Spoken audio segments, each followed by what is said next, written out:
sharpen your brand visibility when you're using social media.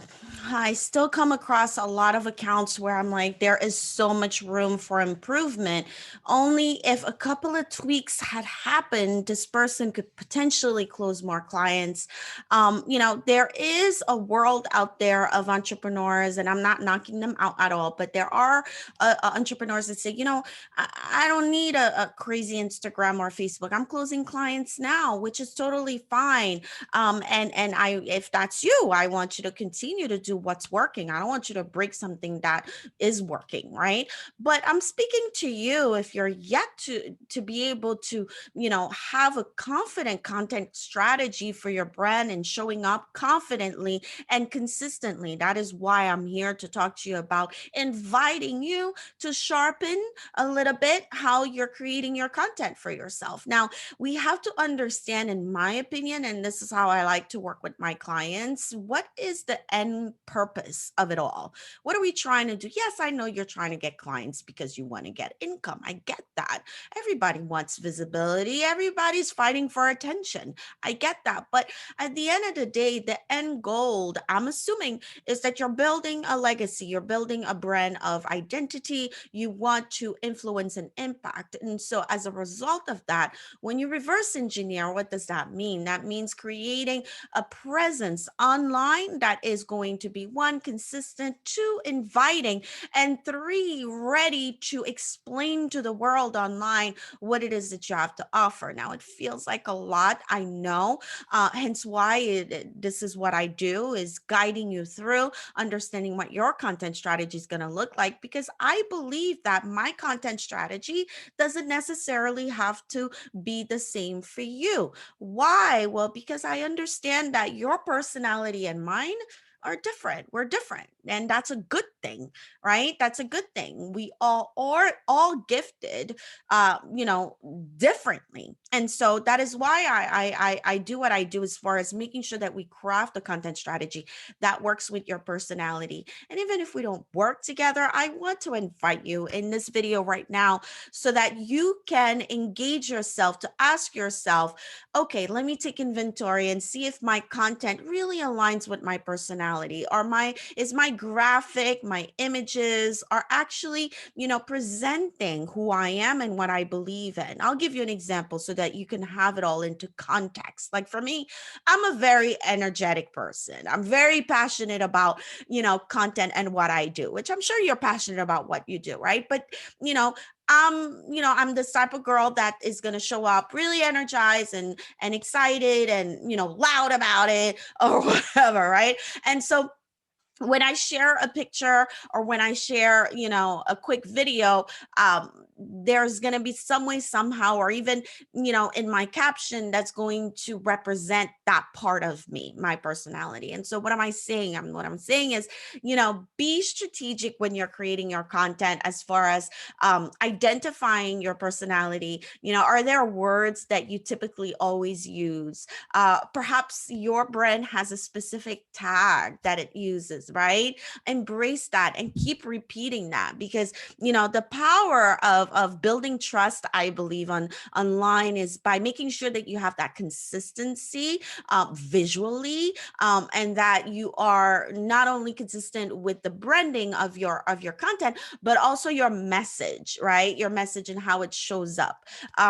For you and for me, it might become redundant, and in fact, it's going to become very boring to keep having to repeat the same thing over and over. But to the eyes of your audience, it's important, because what you're doing by being consistent with your branding and showing up and really being clear with your mission and what you have to offer, and your invitation to want to collaborate and network and impact, what that does, it's creating trust with your audience. And they're like, oh my God, there she goes again, showing up this, with the same look, if not similar look, right? It's important. Like, think about how you're consuming content. Think about how you're consuming overall when you go to the supermarket, or when you're browsing online shopping with your, looking at the website of your favorite brands. You feel a sense of trust, right? Or think about when you come across a brand new brand, right? And you're browsing their website. Notice how you're feeling as you're looking at what they have on their website, right? Are you feeling excited? Are you feeling informed? Are you feeling like, what the heck is that, right? Pay attention to the emotions that are happening as you're consuming content, because those are going to be great triggers for yourself as you're building your own brand, to make sure that what you're building, you're thinking about the emotions that you are presenting to the audience that's consuming. Hopefully that makes sense. Let me know. Because I know for me, that's how I've been able to build my brand, and if confidently share with you that I can guide you through doing so as well, so that you're successful online and be able to maintain that resilience of showing up, because I know it's tough. All right. Let's not sit here and say that it's easy, because it's not. And especially for us that are, just starting as CEOs, or perhaps just in the cuff of scaling, it still requires us to show up and be strategic and truly have a vision, that we implement as business owners, until we become in this place where, we're a corporation that has an entire 300 employees or more, running our businesses. Let's keep it real, right? We probably, some of you have a team of 2 people, or maybe you're just the one running your business, and that's okay. I've been there. I've run my business on my own for a long time. And it's okay if that's who you are today. But what I want you to know is that it's possible for you to do it as well and be impactful as a result. And so I'm only speaking in the lens of what I am passionate about and expert about, which is content marketing and business building and branding. And the passion of it all for me, if this is again your first time meeting me, is twofold, right? I just recently did a podcast, and the question was asked, how did I come together to do what I do today? And it's twofold, honestly. Part of it is my college experience and master's degree experience in higher education and hospitality management and business, international business, that is, that has brought the skills of me of wanting to learn how to serve others. And so my degree in hospitality management and culinary arts was really focused on serving, right? And so I remember working at five-star hotels while in college, as a concierge, as a front desk agent, having to serve the guests and always putting them first and giving them that five-star experience. And so that has come and transferred inside my business, for sure. Because when you work with me, it's definitely white glove and high touch experience that you have with me. And I'm sharing this with you because I want you to dig in deeper and identify the things that you've been through, throughout your journey to date, on how you can take some of that, and put it into your content, or put it into your program, or sharing it a little bit more when you go live on Facebook, or start a room with this title on Clubhouse, or whatever it is, right? And the second part of my transferable skills and passion of content marketing, has come from my corporate America experience of having to be a product manager. A lot of people ask me, what is that? Well, as a product manager, my responsibility for a decade plus was to develop product, so home product. So all the sheets that you're sleeping on, potentially I must have been creating them, because it was a very, very, the corporate America company that I work with, was very, very popular. And so that's why I'm mentioning the sheets and the towels that you may have, and the Christmas tree that you have in your house could potentially be the one that I created for you.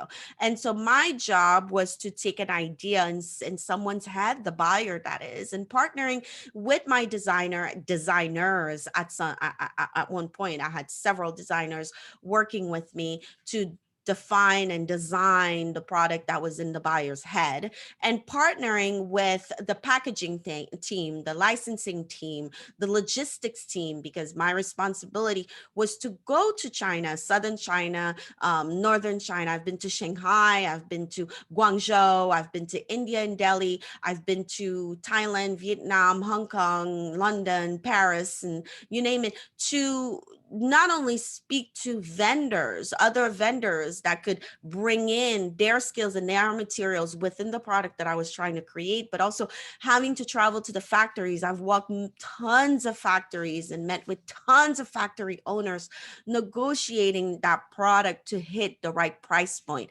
And so that skill of corporate America, as far as building a product, understanding Pantone chips that work together, and understanding how to create a product that's going to actually be consumed and create the experience that we want to create for the customer. And second to that, making sure that all the instruments would work together, right? The project management of it all, making sure that the containers, I mean, I was bringing in tons and tons of containers of product on time, despite Chinese New Year, despite the delays of a typhoon, or all these things happening, right? Knowing how to maneuver, and pivot and shift when things went wrong, and still hit a deadline.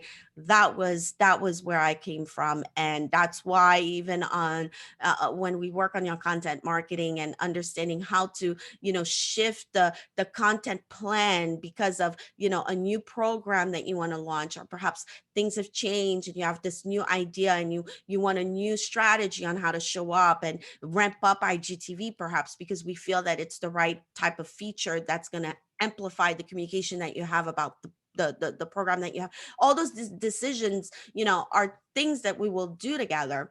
I'm bringing this up only because I feel the need to identify what does it mean building your personal content strategy. And that's what it means. It means understanding you and your goals, your business goals, your lifestyle, and what you've been able to learn over the years, and how can you implement that, because I come from that place and I can absolutely understand, okay, how you can harmonize all the things that you've been through, yet bring them into your business, and make it the great legacy that you want it to be. And so content marketing is extremely important, in my opinion. Now, you will hear me say to you when we talk, and I'll tell you now, that offline marketing is extremely important as well. So I invite you to explore connecting with your local business partners in your town, in your state, outside of your state, only because opportunities for you to impact outside of the internet world is still happening, and it's still strong. And I'm sitting here telling you this because it's happened to me most recently and years past. Um, and I know we are currently in the COVID time, which means that it's very challenging for us to go out there in person and impact lives. But that doesn't mean that we should not be connecting with our local business partners. In fact, a lot of them are doing things online. And once the world reopens up, you want to be prepared to expand your network and your impact in person as well, right? Because listen, what you're doing is huge, right? Your visibility and the desire of you wanting to you know gain traction as much as you possibly can. I can relate to it because that is why I do what I do. In fact, before I go, that is why my TV network, Visualize and Create Network, is what it is. Built by entrepreneurs for entrepreneurs. And the purpose of this network, which by the way, you can watch it now, we're getting ready to launch new channels. And you'll be able to download it on your Android phone as an app, or even on your iPhone as an app very soon, if not now. Visualize and Create Network is built by entrepreneurs for entrepreneurs. The audience that is fit for this network are people that are one, established business owners that are looking to get inspired by stories of other entrepreneurs, or perhaps want to learn how to do other things in their businesses from industry experts that are showing up on the network, or two, that are having the desire, right? The desire to start their business. And so it's all about entrepreneurship. It's all about the lifestyle of being an entrepreneur, whether it's nonprofit or for profit. And, you know, it's a hub, it's a vault to support you in your journey, is the purpose and mission of Visualize and Create Network. But again, this is again the reason why I feel that digitally there's so much that we can do, right? If we sit back and understand all the features that are available, which is what I encourage you to do, and understand how each app and each resource is consumed, create accordingly, understand your business goals, and show up, right? That's what I wanted to share in this video. And I love that you watched it all the way through, by the way. I hope to see you in the next one. And so yeah, that's what I wanted to share with you quickly.